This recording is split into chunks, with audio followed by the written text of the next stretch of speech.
karena ia menjawab seperti orang-orang jahat, karena ia menambahkan dosanya dengan pelanggaran. Ia mengepalkan tangan di antara kami dan banyak bicara terhadap Allah. Kami lanjutkan dari Roma 11 ayat 1 sampai 36.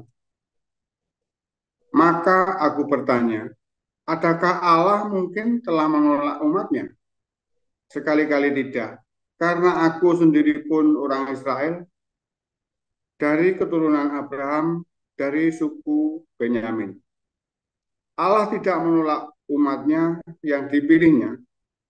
Ataukah kamu tidak tahu apa yang dikatakan kitab suci tentang Elia? Waktu ia mengadukan Israel kepada Allah. Tuhan, nabi-nabimu telah mereka bunuh. Mezbah-mezbahmu telah mereka runtuhkan. Hanya aku seorang dirilah yang masih hidup dan mereka ingin mencabut nyawaku. Tetapi bagaimanakah firman Allah kepadanya? Aku masih meninggalkan 7.000 orang bagiku yang tidak pernah sujud menyembah Baal. Demikian juga pada waktu ini ada tinggal suatu sisa menurut pilihan kasih karunia. Tetapi jika hal itu terjadi karena kasih karunia, maka bukan lagi karena perbuatan. Sebab jika tidak demikian, maka kasih karunia itu bukan lagi kasih karunia. Jadi bagaimana? Israel tidak memperoleh apa yang dikejarnya, tetapi orang-orang yang terpilih telah memperolehnya. Dan orang-orang yang lain telah tegar hatinya, seperti ada tertulis. Allah membuat mereka tidur nyenyak, memberikan mata untuk tidak melihat dan telinga untuk tidak mendengar. Sampai kepada hari sekarang ini. Dan Daud berkata, biarlah jamuan mereka menjadi jerat dan perangkap, penyesatan dan pembalasan bagi mereka. Dan biarlah mata mereka menjadi gelap, sehingga mereka tidak melihat. Dan buatlah punggung mereka terus-menerus membungkuk. Maka aku bertanya, adakah mereka tersandung dan harus jatuh? Sekali-kali tidak. Tetapi oleh pelanggaran mereka, keselamatan telah sampai kepada bangsa-bangsa lain, supaya membuat mereka cemburu.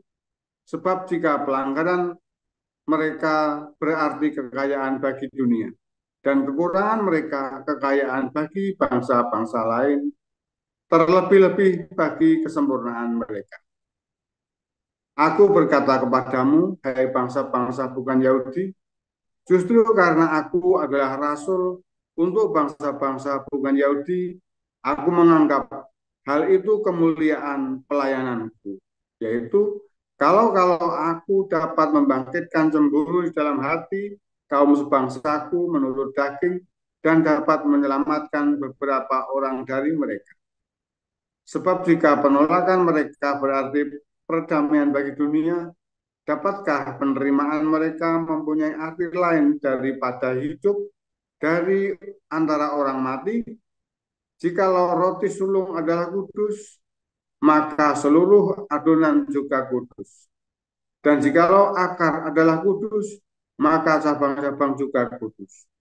Karena itu apabila beberapa cabang telah dipatahkan, dan kamu sebagai tunas liar telah dicangkokkan di antaranya dan turut mendapat bagian dalam akar pohon zaitun yang penuh getah, janganlah kamu bermegah terhadap cabang-cabang itu. Jikalau kamu bermegah, ingatlah bahwa bukan kamu yang menopang akar itu, melainkan akar itu yang menopang kamu. Mungkin kamu akan berkata, ada cabang-cabang yang dipatahkan supaya aku dicangkokkan di antaranya sebagai tunas. Baiklah, mereka dipatahkan karena ketidakpercayaan mereka. Dan kamu tegak tercacak karena iman. Janganlah kamu sombong, tetapi takutlah.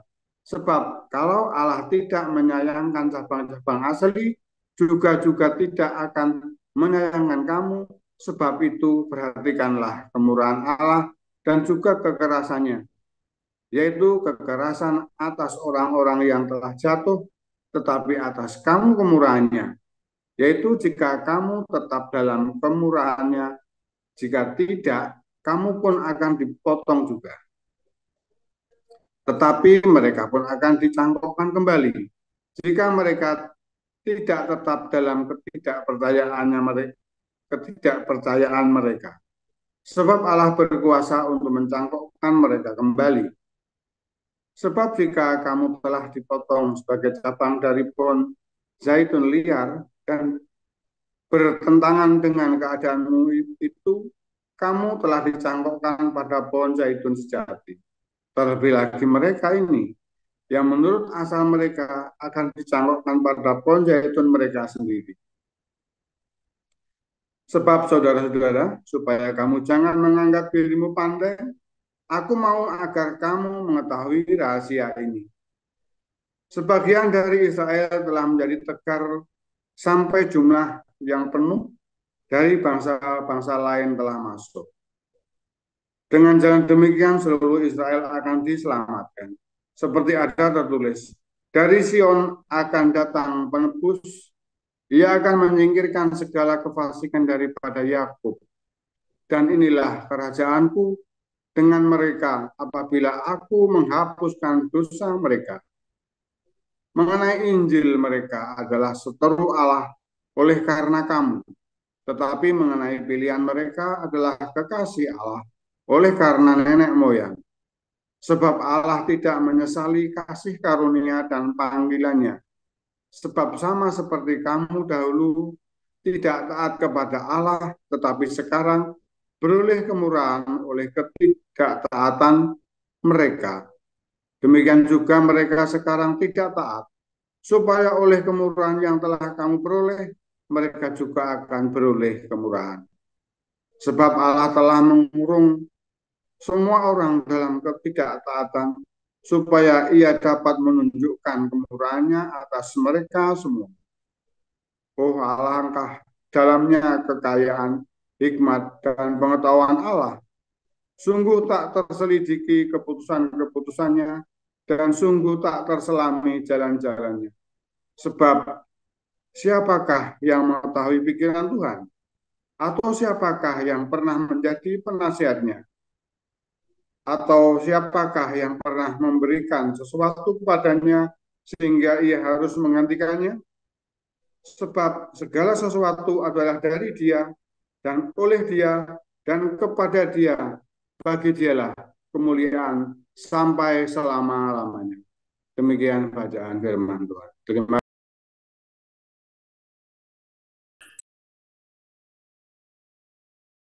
Haleluya, luar biasa. Elohim. Kalau saya bilang Elohim itu berarti Tuhan Yesus. Kalau saya bilang El berarti itu Bapa, ya. Karena yang disebut dengan Bapa itu El. El lama sabahtani. Artinya Yesus memanggil Bapanya El. Yesus tidak pernah memanggil Bapanya itu Elohim, nggak pernah ya. Jadi kalau ada bilang apa namanya Bapak Elohim, itu tuh salah, ya. Itu ngawur. Karena di Alkitab nggak ada Bapak Elohim, adanya Bapak El, ya. Kalau bilang Elohim itu lagi cerita Tuhan Yesus tuh. Yesus yang adalah Tuhan, yang adalah Allah, ya. Makanya namanya Elohim, ya, plural. Tapi kalau bilang El itu adalah Bapa segala roh, itu maksudnya El, gitu ya. Nah, roh di dalam Yesus itu adalah Sang El sendiri. Rohnya Yesus itu bukan Elohim, karena Yesuslah Elohim. Roh di dalam Yesus adalah Sang Bapa itu sendiri, El, ya, saudara ya. Nah, ketika Tuhan Yesus mengajarkan kepada kita, berdoalah kepada Bapa di dalam namaku. Sebenarnya begitu, ya, berdoa kepada Bapa di dalam namaku, ya. Nah, ketika kita berdoa kepada Bapa di dalam nama Yesus, maksudnya Dia adalah segala roh. Kita berdoa kepada segala roh, kepada Bapa segala roh. Tapi kita mengenalnya di dalam nama Yesus. Kamu tidak akan mengenal Bapa kalau bukan karena Yesus. Karena di dalam karena Bapa itulah yang tinggal di dalam Yesus, saudara. Karena Sang Bapa itulah ya adalah rohnya Yesus. Jadi kalau kita sedang berdoa, ya saudara ya, Anda mau berdoa Tuhan Yesus, nggak apa-apa saudara. Karena ketika kita berdoa kepada Tuhan Yesus, kan kita sedang berdoa kepada roh yang ada di dalam Tuhan Yesus. Sama saja. Dan kalau Anda bertanya, di mana Tuhan Yesus? Ada di sorga. Ada di mana-mana. Karena Tuhan Yesus itu maha hadir. Ketika dia menjadi manusia biasa, dia tidak maha hadir. Tapi ketika dia kembali ke surga, ya dia bangkit setelah mati di salib, ketika dia bangkit, maka dia menggunakan tubuh ilahinya, tubuh kebangkitan. Dan dialah Elohim itu yang maha hadir. Ya makanya Yesus berkata, adalah lebih baik aku pergi. Ya kan? Adalah lebih baik aku pergi. Saudara, ketika kita belajar ya tentang pemahaman, pengertian, kita berdoa kepada Bapa di dalam nama Yesus, maka kita sedang diperkenalkan kepada Bapa di sorga yang tidak pernah salah. Dan kita mengenalnya sekali lagi di dalam nama Yesus. Karena apa? Karena nama Bapa diberikan kepada Yesus Kristus. Ya, Yohanes 17 ayat 11 dan 12. Nama Bapa diberikan kepadaku, namamu yang kau berikan kepadaku. Makanya kalau kamu berdoa kepada Tuhan Yesus, ya nggak salah. Kan nama itu diberikan kepada Yesus kan memang. Sehingga berdoalah kepada Tuhan Yesus, nggak usah bingung, nggak usah ragu. Ya, waktu Tunggal bilangnya begini, Yohanes bilangnya begini, nanti kamu malah keblinger, salah. Ya sudah, kamu berdoanya kepada Tuhan Yesus, ya Tuhan Yesus. Harus di dalam nama Yesua, Pak, salah lagi kamu. Kamu tambah ngawur lagi nanti. Nggak harus di dalam nama Yesua, karena ya Alkitab kita ditulis dalam bahasa Yunani, perjanjian baru itu. Kamu tidak akan bisa menemukan kata Yesua di sana. Karena kalau kamu bilang kata Yesua itu berarti perempuan. Akhiran A itu berarti perempuan.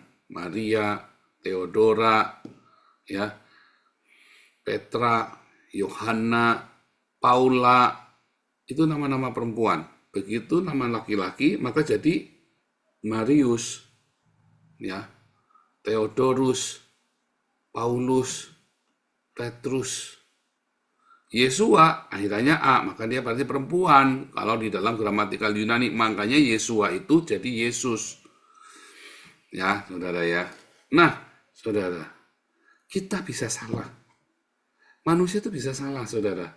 Ketika kamu memahami, yang tadi saya bicara tadi, orang Tritunggal, orang Oneness, orang Tritunggal saja menjelaskan Tritunggalnya jadi Triteis semua tuh. Deki nggak ada salah satunya tuh.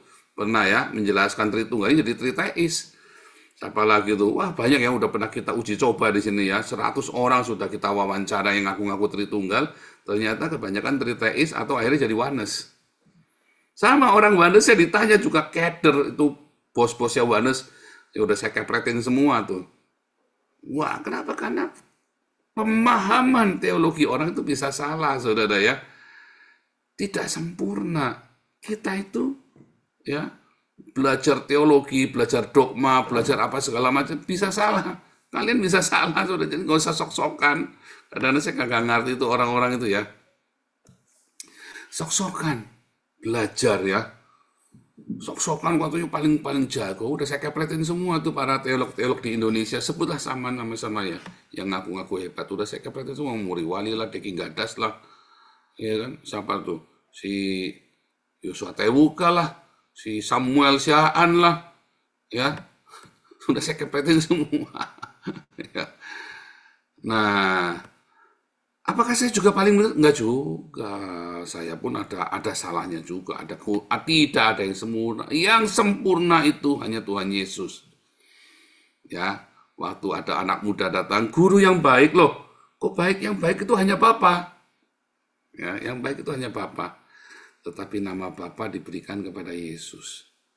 Ya, sehingga ketika Anda memanggil Tuhan Yesus, ya boleh saja.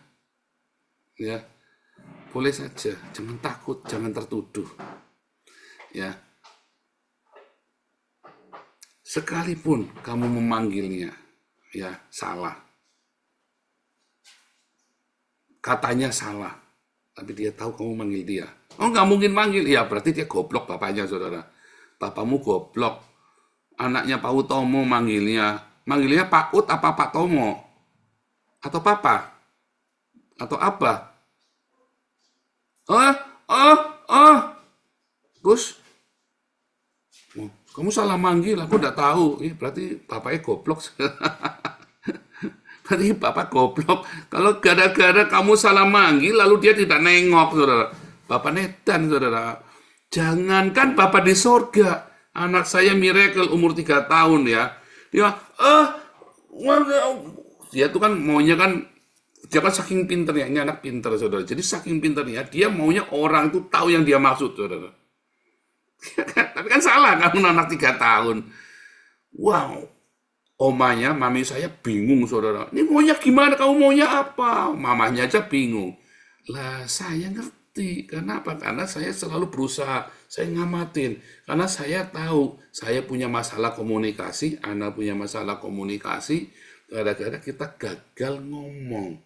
Jadi itu penting sekali, komunikasi di rumah saya itu penting, saudara, untuk belajar ngomong yang benar. Ketika anak ini, oh, saya ngerti, ngomong yang benar. Sambil saya ambilin, kamu minta ini kan? Saya ngerti, ngomong yang benar. Loh, saya saja ngerti apa yang anak saya mau, saudara. Sekalipun dia salah ngomongnya. Ya. Wisely itu waktu kecil manggil saya Beh, Babe, Be, karena anak karyawan-karyawan di kantor manggil saya Babe kan. Jadi dia ikut sama Babe itu saya nggak nengok begitu, saudara. Sadis amat, sadis amat, saudara ya.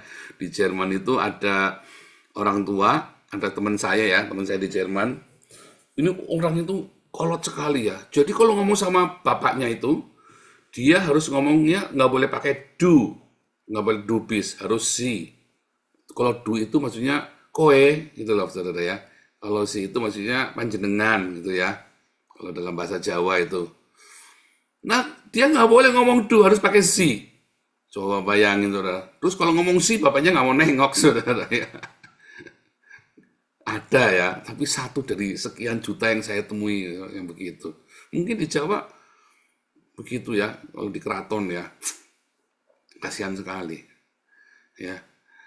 Kalau anak saya manggilnya papa, babe, nggak apa-apa, boleh-boleh saja.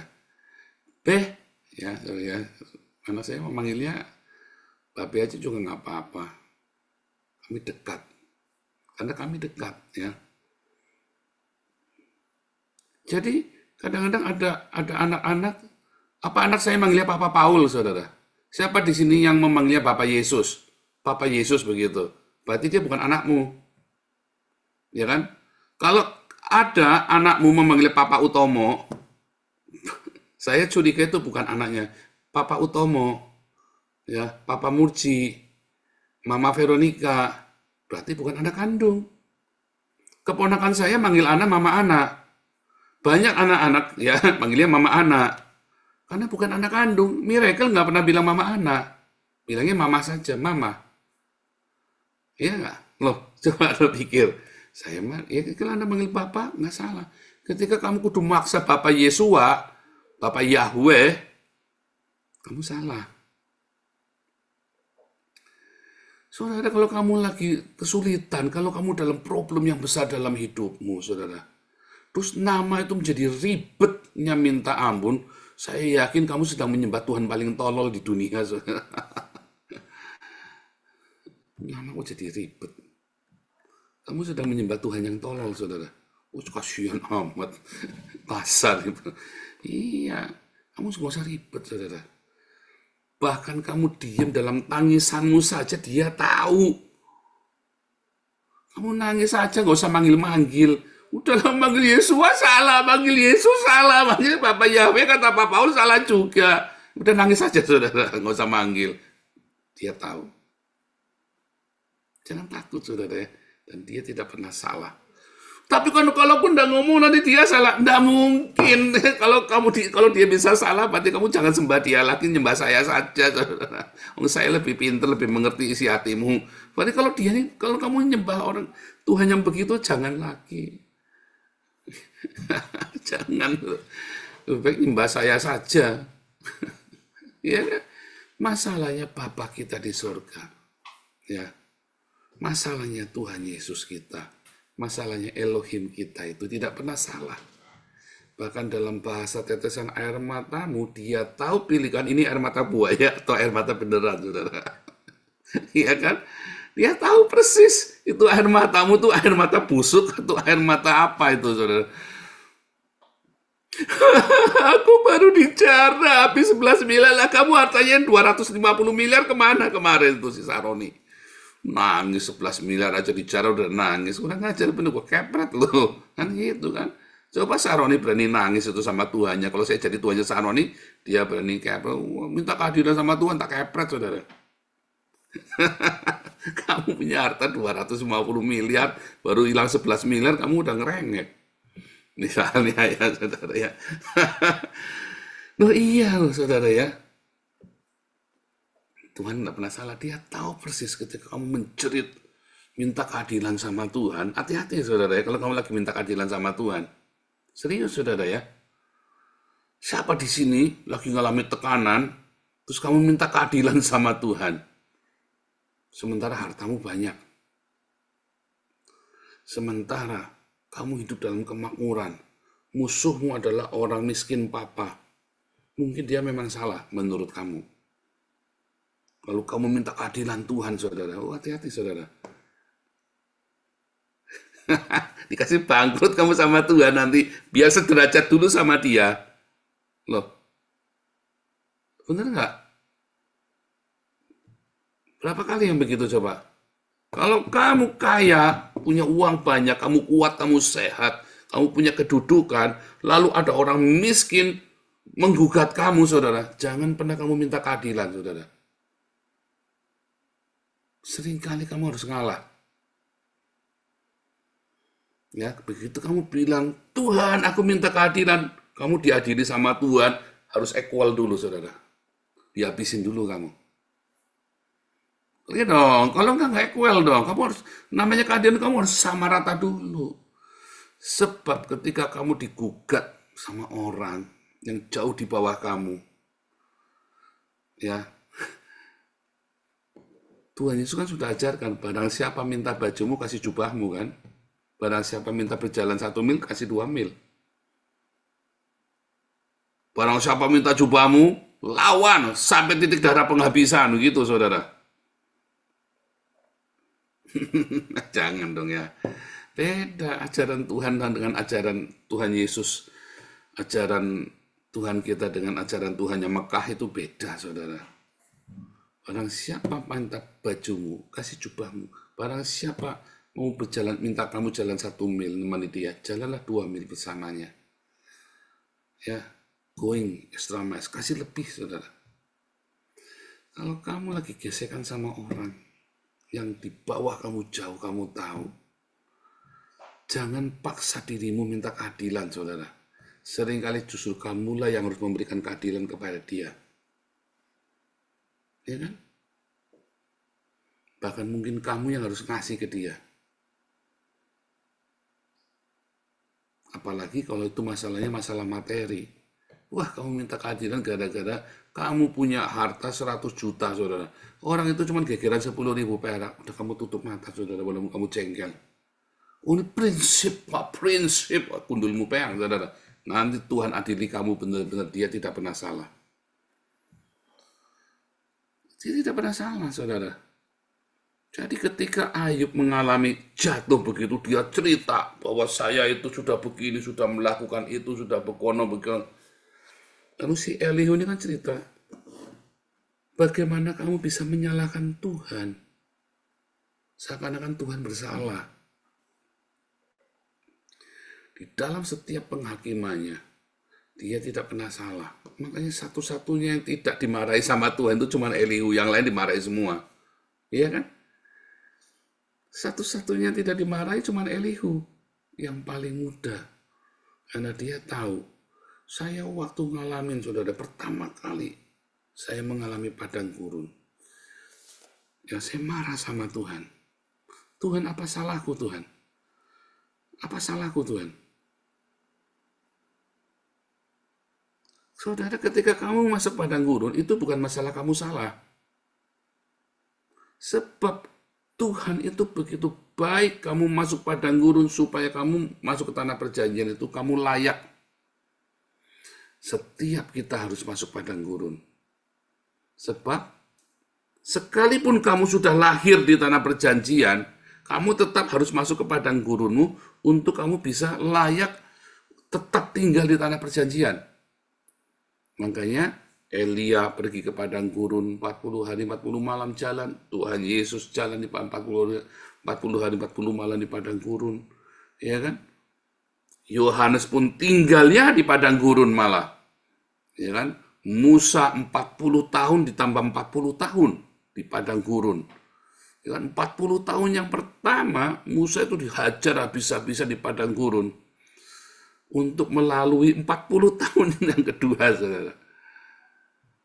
Ya, dan dia melakukan pekerjaan yang luar biasa, membebaskan 2 juta orang Mesir seorang diri, saudara. Sama Harun kan cuma nemenin, jadi translator doang, jadi penerjemah doang, jadi juru bicara. Tapi Musa sendiri yang nataki semuanya, ya seorang diri ditataki. Bagaimana dengan Anda dan saya? Apakah Tuhan salah bahwa kamu ke padang gurun? Enggak, Tuhan nggak pernah salah. Apakah Tuhan salah ketika kamu sampai jatuh kolaps? Ya nggak mungkin, Pak, pasti saya yang salah. Masalahnya kamu tidak yakin loh kalau Tuhan tidak salah, kamu yang benar. Ya kan, kalau kamu kan bilang, ya mungkin saya juga ada salah. Tapi kamu nggak tulus loh. Kamu dalam hatimu, kamu berontak. Aku salah apa ya Tuhan ya? Saya juga sama berontak. Aku salah apa Tuhan? Dari surga Tuhan bilang, oke banget salahmu. Banyak, saudara. Kalau tanya salah pasti banyak. Cuma yang paling penting, kamu harus percaya Tuhan tidak pernah salah. Dia tidak pernah sekalipun meleset. Dia tuntun. Kamu nurut. Jalan. Aku turut Tuhan. Mau kemana Tuhan? Aku ikut. Sehabismu Tuhan, tidak apa-apa. Sehabis lenyap, tidak apa-apa Tuhan. Saudara, itu yang mengakhiri padang gurun saya. Ya, waktu saya bilang, udah tidak kuat saudara ya. Saya cuma berdoa sambil nangis. Wis Tuhan, aku sudah mengalami Tuhan. Wis sehabismu, sehabisku, sudah habis lenyap, udah tidak apa-apa Tuhan. Wis Tuhan, habisi sekalian. Kamu tidak pernah salah. Tuhan tidak pernah salah. Habisi Tuhan. Kita bisa salah berteologi, saudara ya. Kita bisa salah. Anda dan saya bisa salah. Tunggal Wanas itu tadi jago-jago, pada kepleset semua, tak kepretin semua, saudara. Kita bisa salah. Saya pun bisa meleset, salah ngomong. Ya kan? Salah menafsirkan, salah baca. Bisa, sering. Ya kan? Cuman pinter ngomong doang. Tepat kusir. Tetapi sejujurnya kita semua pernah salah. Kita biasa, tapi Tuhan tidak pernah salah. Tuhan selalu benar, tepat, dituntun. Dialah patokan. Dialah pendulumnya kita. Dialah kompasnya kita. Dia itu adalah penuntun hidup kita. Enggak pernah salah dan tidak mungkin salah. Ikut saja, saudara. Kemana badai itu membawamu. Ikut saja. Nangis. Sampai tidak ada kata-kata lagi. Jangan khawatir. Dia mengerti bahasa tetesan air mata. Ya. Jangan khawatir. Nikmati. Badai. Kamu nikmati saja. Waduh, terhempas. Coba sakit. Hancur habis. Sakit. Masuk penjara. Dipermalukan. Remuk redam semuanya. Kamu bilang, Tuhan, ya pokoknya jangan lepaskan aku dari tanganmu. Habiskan. Tiba-tiba kamu di tanah perjanjian, saudara.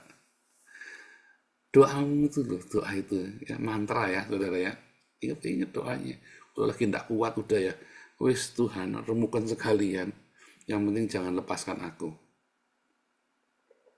Ya, lolos kamu nanti. Apapun, mungkin ternyata kamu sambil nangis ya di dalam mobil BMW baru tahun 2025. Tuhan, Tuhan, kamu nangis di mobil BMW baru, cemen lu. Nah itu sudah naik yang sepeda butut. Hari ini gajian ternyata perusahaannya dibakar. Mau gajian, mau bayar utang. Kemarin baru anakmu baru berobat, ditolak sama BPJS. Dia pantas menangis, saudara. Lah kamu lagi di mobil BMW baru, kamu nangis katanya Tuhan tidak adil. Kepret nanti kamu sama Tuhan, nanti tahu rasa lu. Kamu lagi diberkati dengan kesehatan, anu baik, cuman gara-gara kamu tidak keterima ujian perguruan tinggi. Tuhan, kau tidak adil. Kepret kamu nanti. Hati-hati, saudara ya. Tapi apapun kamu doakan. Dia tahu bahasa tetesan Arman. Mungkin kamu malu, mungkin kamu merasa nanti kamu akan dibully orang. Bagaimana nih aku bakal dibully? Ya enggak apa-apa, wis Tuhan, jadilah dibully ya dibully Tuhan. Wis, aku masa cuman mau masuk ke Universitas Joyoboyo nggak bisa masuk Tuhan. No. Mamen dimasuk Universitas Jayabaya, saudara ya. Mau masuk Universitas Embuh, saudara ya. Bisa ditolak. Sudah Tuhan dibulilah Tuhan, terserah. Tuhan tidak pernah salah. Tuhan tidak pernah salah, saudara. Dia benar-benar tuntun hidupmu. Ya. Dan kalau kamu lagi mau minta keadilan, hati-hati, jangan-jangan kamu salah. Nanti kamu dibikin equal, benar-benar habis kamu, saudara. Lepaskan. Kalau itu ada di dalam genggaman tamamu dan kamu sanggup, dan kamu sebenarnya banyak persediaan, ya lepaskan. Pak, kalau istri direbut gimana? Ya jangan dilepas, kan kamu nggak punya stoknya. Kecuali kamu memang dasarnya niat udah busuk. Ya Tuhan, istriku direbut sama orang, sama sahabatku. Aku relakan Tuhan. Karena pura-pura nangis. Besok kamu kawin sama tetanggamu. Kurang ajar kamu, saudara. Tuhan, istriku dipanggil Tuhan. Oh, aku meninggal. Hatimu bahagia kan? Busuk juga kamu, ada mata buaya juga. Lo gila juga lo. Hati-hati, saudara ya. Tuhan mengerti kamu, hati-hati kamu nangis sama Tuhan. Mama saya meninggal aja saya nggak menangis. Takut saya, takut salah, menuntut Tuhan, mengapa Tuhan panggil, mengapa mamiku meninggal? Ya sudah Tuhan, enggak mati-mati kamu nanti juga repot juga, pusing juga. Saya mah realistis, saudara. Mami saya meninggal udah umur 75, ya. Kalau udah umur 82 tahun, mami saya 75 tahun sudah masuk rumah sakit, sudah enggak karu-karuan. Sampai umur 82 tahun siapa yang mau ngerawat? Saya di sini biasanya ikut saya, terus ikut kakak saya, kan kasihan. Kakak saya juga waktu itu nggak menentu. Ya. Ya, saudara ya. Jadi kamu nggak usah munafik. Sama Tuhan hati-hati, saudara, kalau kamu minta keadilan ya. Paling penting apa? Wis Tuhan. Kalau memang aku harus rugi, ya rugilah. Yang penting Tuhan tuntun saya selalu. Ya. Dia tidak pernah salah. Kamu sering salah. Saya sering salah. Tapi Tuhan tidak pernah salah. Kemana itu badai di pembawa kamu? Ya Tuhan, aku ikut. Ya, Tuhan Yesus memberkati.